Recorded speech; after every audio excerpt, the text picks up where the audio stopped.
As fases finais para entrar para a força de defesa começaram e vamos ver como o Kafka vai se virar no meio de tanta gente forte. Mas antes deixa um like, se inscreve e bora para mais um recap de Kaiju no 8. E a treta entre o Kafka e a loirinha tá pegando fogo após ela ter jogado o carro dele no chão e ter chamado ele de velhote. Aí ela logo diz que ele tem cheiro de Kaiju, mas o Ichikawa tenta amenizar a situação dizendo que é porque eles são faxineiros. Enquanto eles falam, o Kafka usa sua força de Kaiju e levanta seu carro e se apresenta dizendo que ele é o candidato 2032 Kafka e pede para a loirinha se lembrar dele. Mas o mordomo, enquanto eles conversam, pega a vaga do Kafka. Não tem jeito, Kafka, essa vaga aí não é pra ser sua não. Então ela começa a se preparar para entrar e antes de ir, diz que vai botar o Kafka em seu lugar. Mas quem tava louco era o Ichikawa, dizendo que não faz nenhum minuto que eles chegaram ali e ele já começou a usar seus poderes de Kaiju. Mas o Kafka diz que pelo menos transformou só uma mãozinha ali que nem dá pra ver.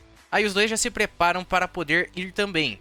Começando o treino, o Kafka começa a pensar o que tá acontecendo. Ele tá indo mal em todos os testes físicos.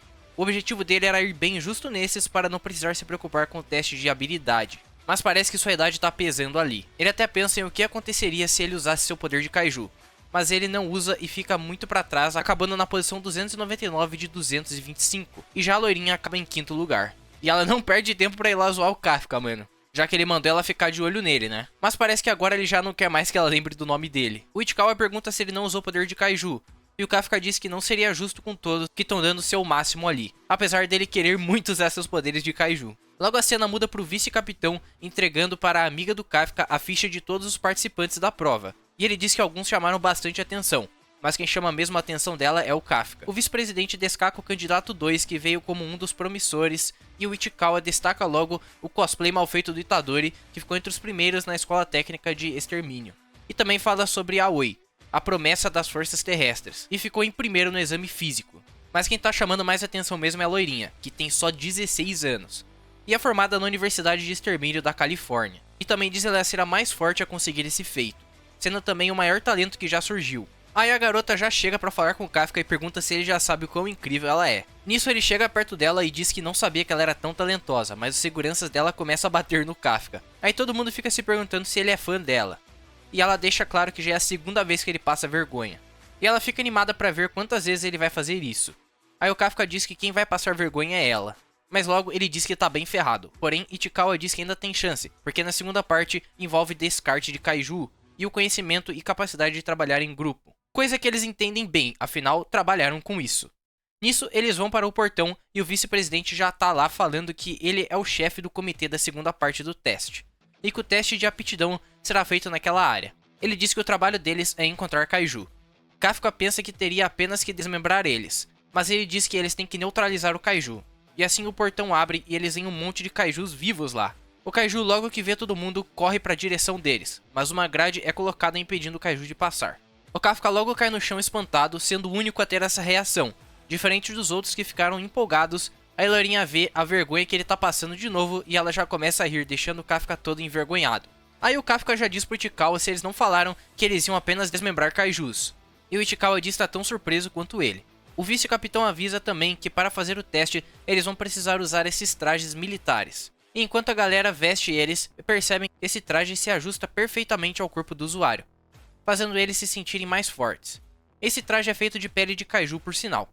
Nisso, Kunoi começa a medir o poder de cada um ali. Ichikawa tem um poder emitido de 8%, Izumo fica com 18%, Aoi 15%, o Itadori Fake tem 14%, e o vice-capitão explica que o poder emitido é do quanto eles conseguem extrair do traje. Ele diz que se ele treinasse um pouco, conseguiria extrair 20%, deixando ela surpresa. E ela diz que é raro um candidato conseguir estar acima dos 10%. E o vice-capitão diz que a leva desse ano tem potencial para ser uma das melhores da história.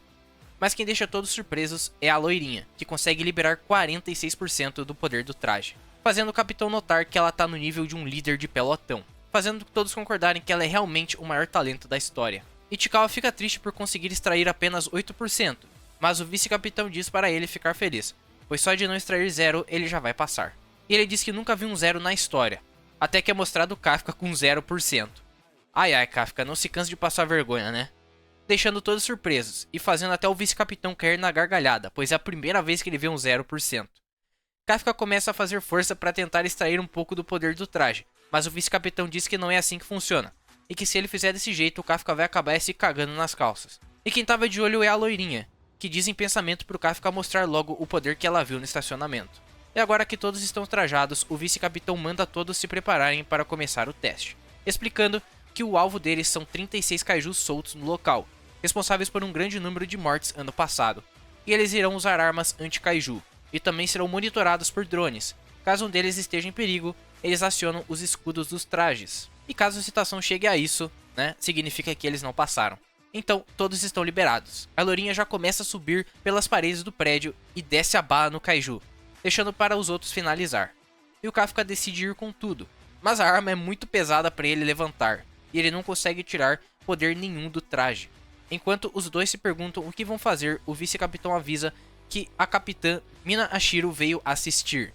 E ele diz para eles tentarem chamar a atenção dela, fazendo Kafka ter aquele mesmo flashback e dizendo que não liga por ser um zero, e diz que precisa fazer alguma coisa.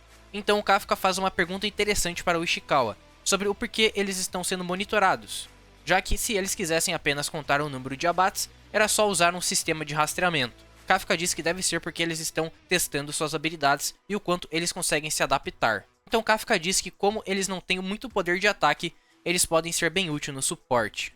Kafka logo puxa sua pistolinha, porque essa ele consegue levantar.